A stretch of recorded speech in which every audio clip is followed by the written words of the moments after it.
Welcome to another video from Passion Touches. Hope you enjoy. So today we'll be doing an overlay and only one finger today. So important thing, sanitize your hand. You can use sanitizer. This is alcohol. Sanitize the client's hand. And let's get going. Now overlay is done on the natural nail itself, so we won't be having to cut or stick on any nails at this moment. Now I use the Mani Pro from Cooper ink.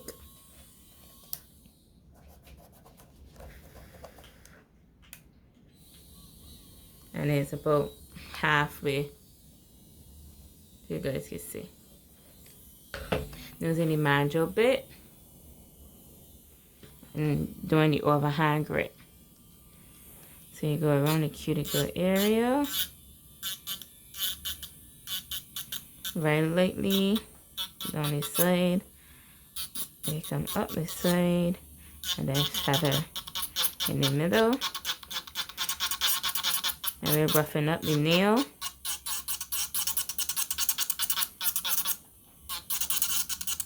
Just to make sure that the product will adhere properly. Remove all the shine. There we go. You can see the difference in the nail.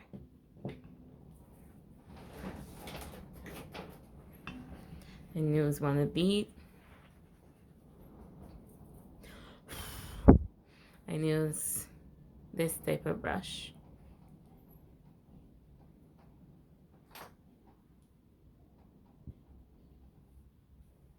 Dust off the nail. Don't want any stuff in there, and brush down and not up, because then you send it into the cuticle. So brush down.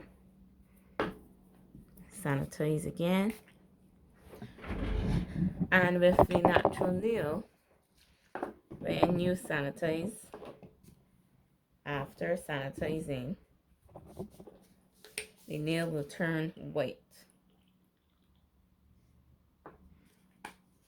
So it will turn white when it's completely dry, and then you will prime it. So while that's drying, I use Tammy Taylor. This is the primer, Tammy Taylor. I also use the liquid. I don't actually use the extra adhesion. I don't use this one. But I mistake and bought it. It was a mistake. I just took up the first one that I saw. And then when I looked at it, I was like, this is not what I use. And it doesn't work for me. But I just want to get rid of it. So when I'm teaching, I will let my student use it. And doing these videos, I will use it until it's gone. I actually use the A+. I use the A+ liquid. And I use the P3. Also from Tammy Taylor. Well, this is an old jar. And I reuse most of my jars. So this is a big P3 from Tammy Taylor. So I will buy this one, the big ones, and then I will just transfer into the small ones. Then I also use the Pinkiest Pink from the same Tammy Taylor, and I will use this one as well. But I don't have a big one like this in the P3, in the Pinkiest Pink. Just this small one, but I usually reuse them.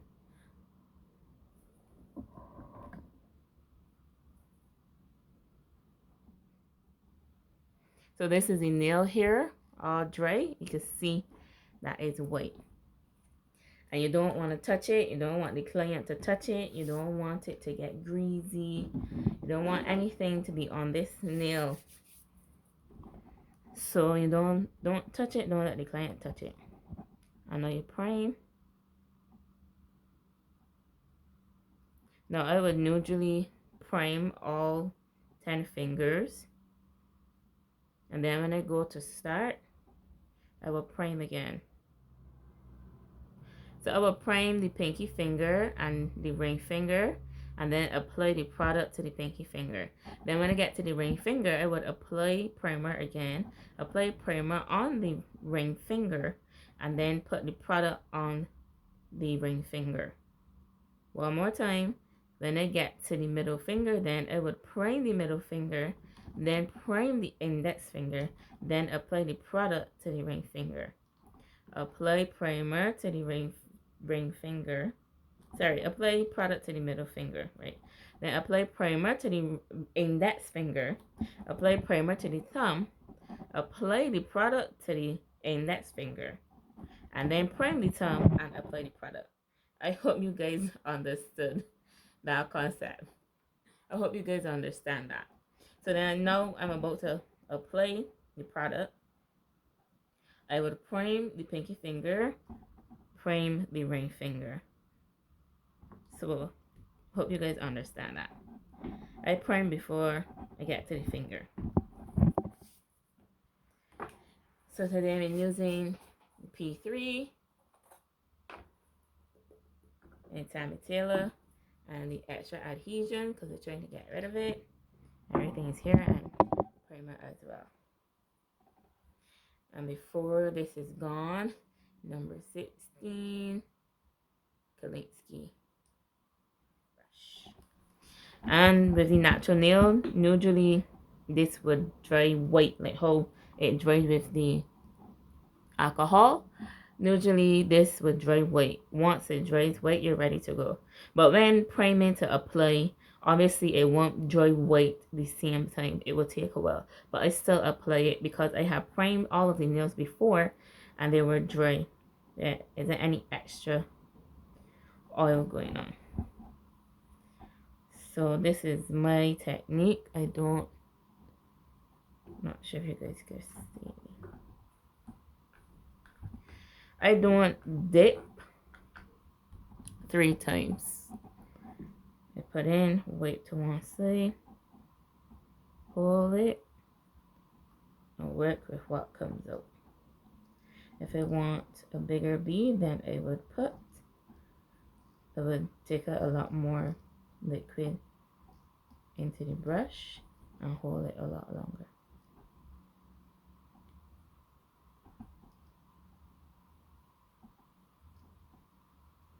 Use the body of the brush to push back, bring in the sides, and then lightly feather over the top, tucking in the sides.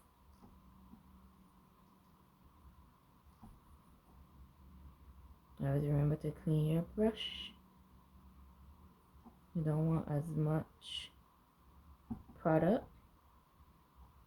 Remember to hold the client's nail down so it will not run into the cuticle area. Now, I don't see a lot of people doing this.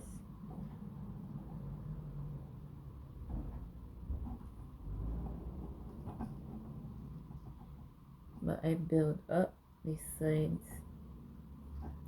wall of my nail. Look up this nail.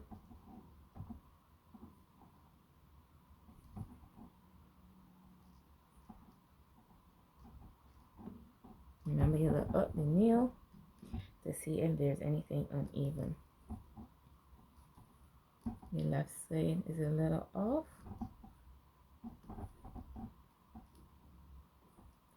A little piece missing from this side of the cuticle. Remember to always clean up if you have to. Even if you don't have to, sometimes it's good. So just run your brush along to make sure there isn't anything little. Now, I do not believe in the 3 bead method or the 1 bead method, but that is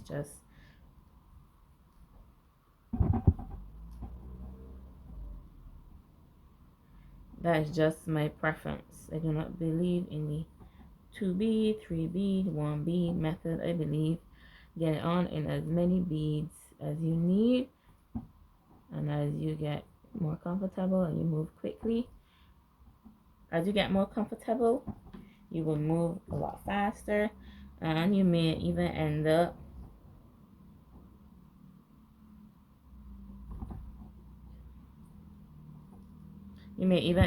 at some point in time. You may even end up at some point in time doing the 3 bead method and being very, very good at it, or even doing the 1 bead method. But whatever works for you, when it's comfortable for you, by all means do it. No, I live in Barbados. Yeah, I'm doing a lot here, trying to make it perfect, but really actually when I drill, it will be perfect. No, while that dries, that's a thought. I live in Barbados, and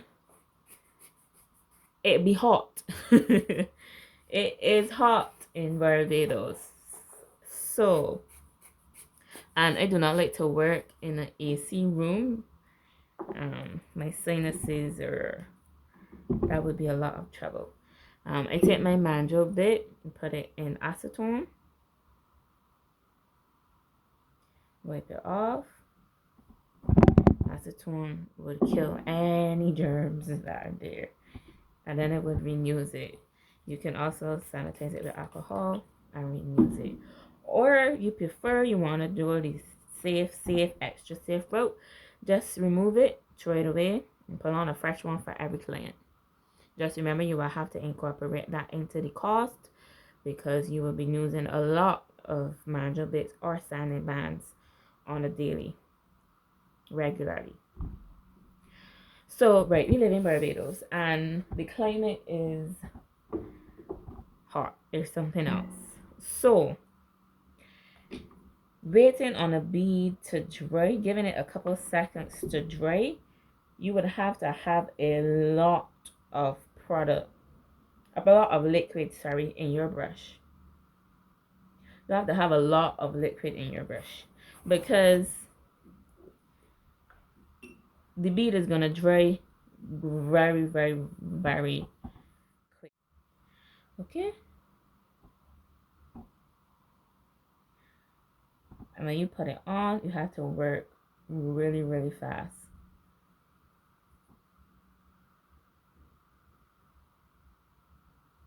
So if you put it and you wait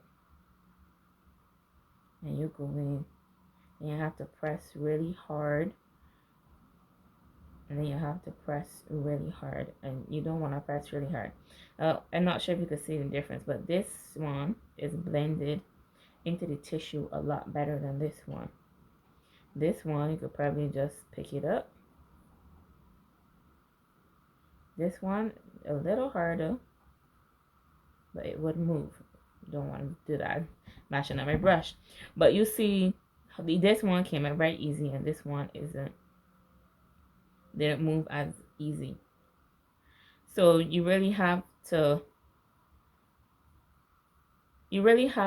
practice and pay attention to your surroundings, because a lot of the videos I would see on YouTube would be from the States or the UK, Canada, places like that where it is usually cold, and you would have like warmers inside. And if you don't have you will have warmers inside, and you will also have AC units.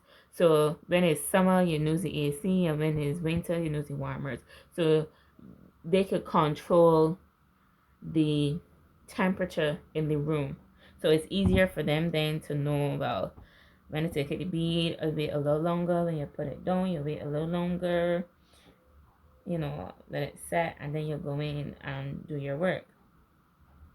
So it will be a lot easier for them. But in places, at least for me, I'm speaking for myself, if I wait 5 to 6 seconds, when I put down the bead, it doesn't blend as well. So if I push the brush, it will definitely come off. definitely will come off of the nail itself if I go to lift it up. I prefer it to be blended properly. So I prefer my beads to be a little wetter, but not that they run it all over the place, because when I placed my beads on this finger, they didn't run all over the place. So I take it up and I put it right on. But it's not running all over the place. It's just there. And then I go in and I maneuver and do what I have to do. So that works for me. So if you live someplace like I do in Barbados, in the Caribbean, any place like that where it's really, really warm and you can't really control the temperature outside, then you really have to pay attention to the amount of liquid in your brush, the amount of product or bead that you take up, and how long you hold it onto the brush, and when you put it onto the nail, how long you let it sit. I don't really hear a lot of people speaking about it. Like I said, most of the people on YouTube that I come across are from a colder climate. So for them, it would be completely different. So just food for thought. You guys could think about that. So something you would definitely have to practice and get accustomed to, so you know. You get the ratio of liquid to product and everything. Well, don't pat. So I'll be using this bit. So this is a medium grit that I use.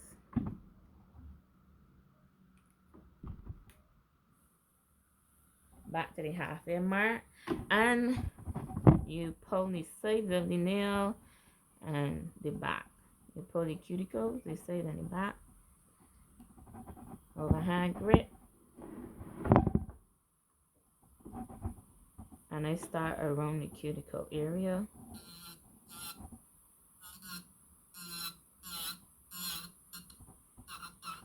Down the side, up the side, and across. Always in one direction. Always in one direction. Note, didn't show this, but it's dry. Hear the clicking sound? The product is dry and you can start working.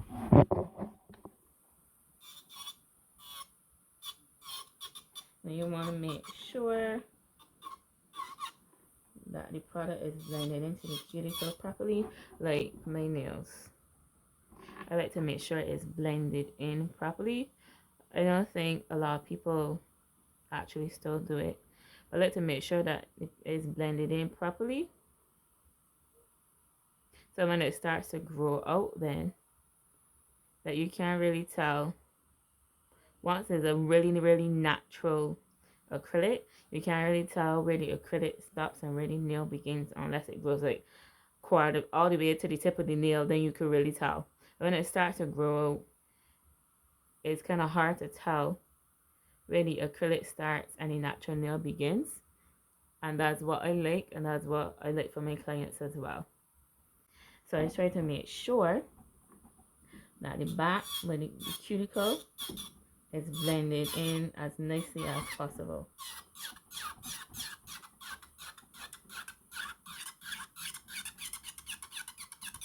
Now I don't do a lot of shaping before I apply the acrylic to the natural nail. I do all the shaping after, unless it's like really, really bad and the nail is like extremely crooked. It would have to be really bad for me to actually cut the natural nail or shape the natural nail. I just go straight in with the mandrel bit, because when I put the acrylic on top, then I will shape it however the client wants, because it will be easier to shape the nail itself with the acrylic on it than to shape the natural nail. And that's just my preference, honestly speaking. And across the top, always in one direction.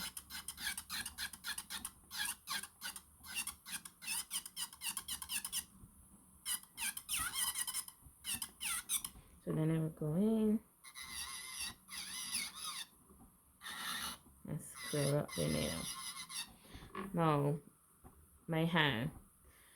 I see a lot of nail technicians balancing or stabilizing with the pinky finger, and that doesn't feel natural or right to me. So I use my ring finger. It feels more sturdy, more stable, and is a lot easier for me to work that way. So find what works for you. As long as you get it done properly,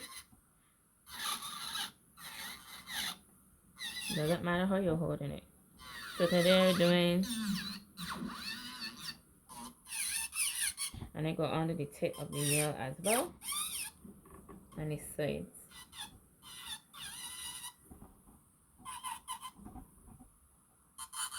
Today we're doing a square.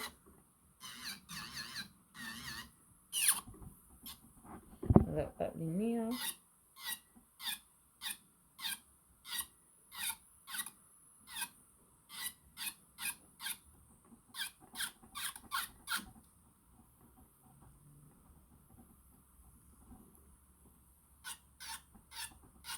Always in one direction. One direction. just the band just pops in my head. Okay. And I drop this into the acetone as well. Then sanitize all of them after. Sometimes I use the Maya Secret as well. There's another file that I use, but I don't think I have any more right now. Probably will. You guys will probably see that in another video. So this is how I hold my file, but very sturdy. Hold it at the end, but very sturdy. And to the side, this is how I start. So one side, the next side. Then I go underneath as well, level out everything. Of a hand grip. Stabilize with the index finger. Straight. Stabilize with both the index and the thumb.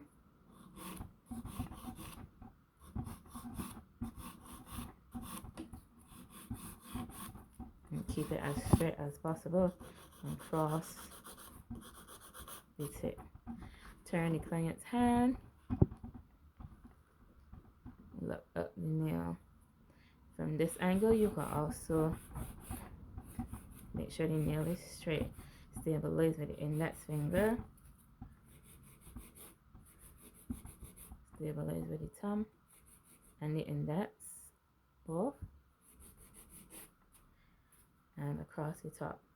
The easiest way, keep the file as flat as possible and just run it across the top of the nail.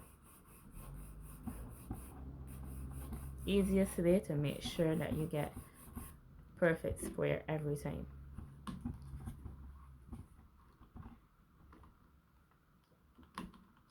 Technical difficulties.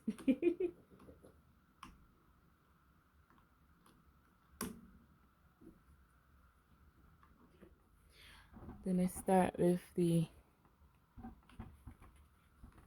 purple buffer.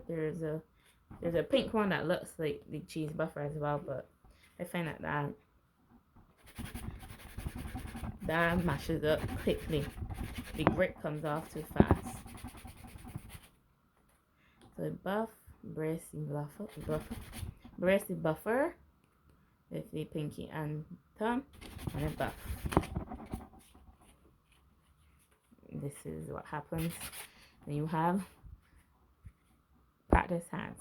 So I'm just going to hold it like this. Buff, this is how we buff, and then up and down as well. See that? Smooth, but still has the little roughness on it. So then at this stage, I would probably, if I was, I would seal it or do a gel polish or normal polish. Just polish the nail, no matter what product it is, gel, normal polish, or sealer. I could polish at this stage, but I'm gonna go into the cheese buffer.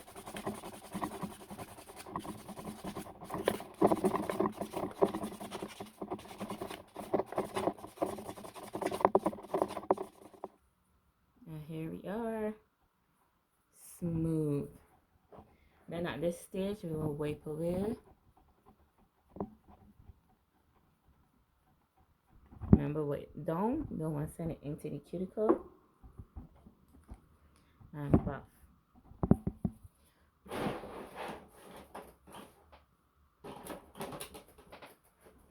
This is the buffing cream.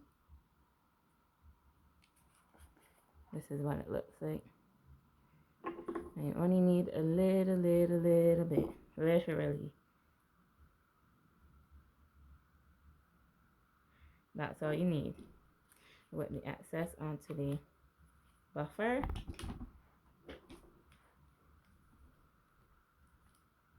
And buff. Get the sides as well.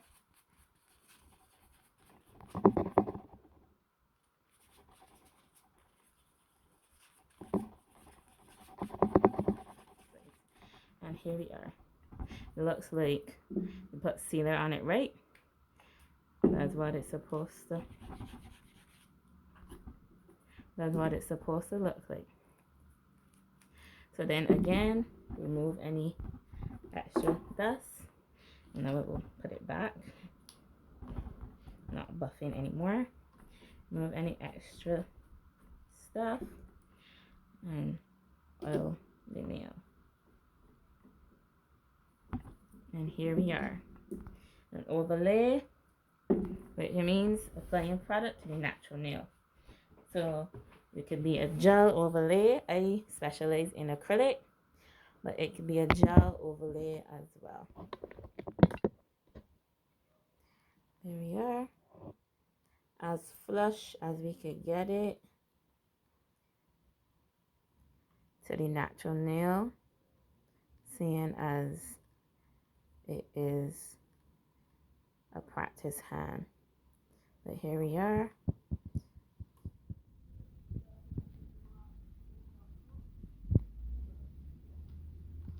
So we look up the nail.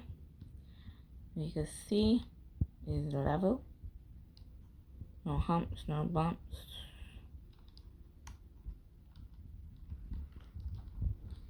And from a side, no humps, no bumps. Or if this was a natural, if this was a actual client and not a practice hand, I would have the apex area, this dress area. I would have a little bit more product in this area, right here.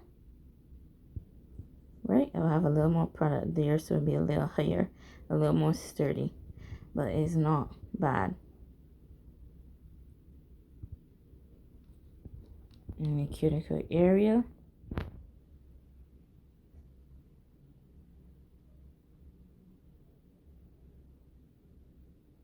and a natural, I don't know, as flush as we could get it on a practice hand.